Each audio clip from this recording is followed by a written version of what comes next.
विद्यार्थी मित्रांनो, सर्वांना नमस्कार. मी तेजराव गाडेकर, सेवापूर्व उपशिक्षण अधिकारी तथा रेडियस ग्लोबल अकॅडमी. मित्रांनो, शिक्षक मित्रांसाठी एक थोडीशी आनंदाची गोष्ट अशी बातमी आहे की ती आहे शिक्षण सेवकाच्या कालावधी संदर्भातली. आपल्याला कल्पना असेलच की शिक्षण सेवक योजना ही शिक्षण खात्यामध्ये लागू करण्यात आलेली आहे. या योजनेचा अर्थ असा की एखाद्या व्यक्तीला जर शिक्षक व्हायचं असेल तर सुरुवातीला 3 वर्ष त्याने शिक्षण सेवक म्हणून त्या ठिकाणी काम केलं पाहिजे. या कालावधीमध्ये जो पगार असतो तो फिक्स मानधन त्या ठिकाणी स्वरूपाचं असतं आणि 3 वर्ष त्याने समाधानकारक सेवा पूर्ण केली की 3 वर्षानंतर सेवेमध्ये त्याला कन्फर्म केलं जातं. तो खऱ्या अर्थानं त्यावेळेला शिक्षक होतो. आता त्याच्यामध्ये थोडंसं बदल शासनाने असं केलेला आहे की पूर्वी एका ठिकाणाहून दुसऱ्या ठिकाणी पूर्ण 3 वर्षाची सेवा जर केलेली असेल तर त्याला दुसऱ्या ठिकाणी जर नियुक्ती मिळत असेल तर त्या ठिकाणी रेग्युलर शिक्षक म्हणून त्यांना मान्यता देण्यात येत होती. परंतु पहिल्या ठिकाणचा कालावधी जर 3 वर्ष पूर्ण नसेल तर अशा वेळेला मात्र अडचण यायची.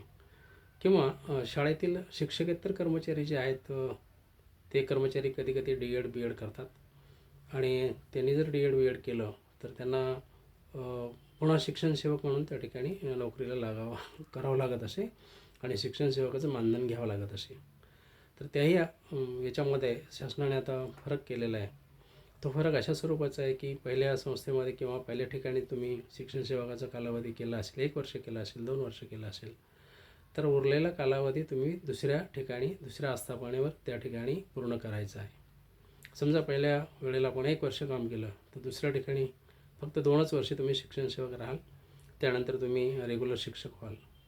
तसंच शिक्षकेतर कर्मचाऱ्याच्या बाबतीतही लागू केलेलं आहे की जर शिक्षकेतर कर्मचारी शाळेमध्ये त्या ठिकाणी परमनंट असेल आणि त्याला जर त्या ठिकाणी शिक्षण सेवक व्हायचं असेल किंवा शिक्षकाची नोकरी करायची असेल तर त्याने आता नव्यानं शिक्षण सेवक म्हणून मान्यता त्या ठिकाणी घ्यायची नाही, तर त्याला डायरेक्ट रेग्युलर शिक्षक म्हणून त्या ठिकाणी मान्यता द्यावी अशा प्रकारचा हा शासनानं जाहीर केलेला आहे.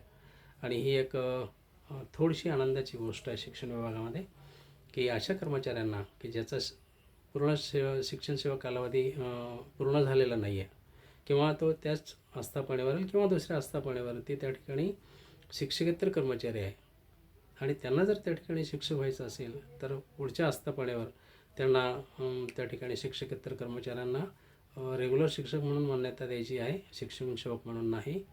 आणि इतर ठिकाणी जो शिक्षण सेवकाचा 3 वर्षाचा कमी कालावधी आहे तेवढाच कालावधी आपल्याला 3 वर्षातला पूर्ण करायचा आहे. आणि म्हणून येणारे जे काही शिक्षण खात्यामध्ये येणारे जे काही शिक्षक मंडळी आहेत त्यांच्या दृष्टीने ही जमेची बाजू आहे, कारण अशा प्रकारची संधी यापूर्वीच्या शिक्षकांना त्या ठिकाणी नव्हती. टी.ई.टी. ही बॅच त्या ठिकाणी आम्ही घेत आहोत. उद्यापासून म्हणजे 1 मार्चपासून नवीन बॅच आमची त्या ठिकाणी सुरू होत आहे. आणि म्हणून या निमित्तानं मी शिक्षक बांधवांना विनंती करेल की रेडियन्स ग्लोबल अकॅडमीतर्फे टी.ई.टीच्या संदर्भातले ऑनलाईन क्लास आम्ही घेत आहोत. यापूर्वी 2 बॅचेस आम्ही घेतलेले आहेत आणि आमच्या बऱ्याचशा विद्यार्थ्यांना या परीक्षेमध्ये यश मिळवलेलं आहे. आपणही या आमच्या ऑनलाईन बॅचला प्रवेश घ्यावा आणि येणारी जी टी.ई.टीची परीक्षा असेल जून जुलैमध्ये जेव्हा केव्हा होईल तोपर्यंत आमचा हा क्लास चालू राहील. पूर्ण विषय पेपर 1 आणि पेपर 2 दोन्ही विषय त्याच्यामध्ये कव्हर केले जातील. सरावसुद्धा त्या ठिकाणी घेतला जाईल, ऑनलाईन टेस्ट पण त्या ठिकाणी घेतल्या जाईल आणि आमचा विद्यार्थी अत्यंत ताकदीनं ही येणारी टी.ई.टी परीक्षा देईल आणि तो निश्चितपणे त्या ठिकाणी उत्तीर्ण होईल अशा प्रकारची आम्हाला आशा आहे. धन्यवाद.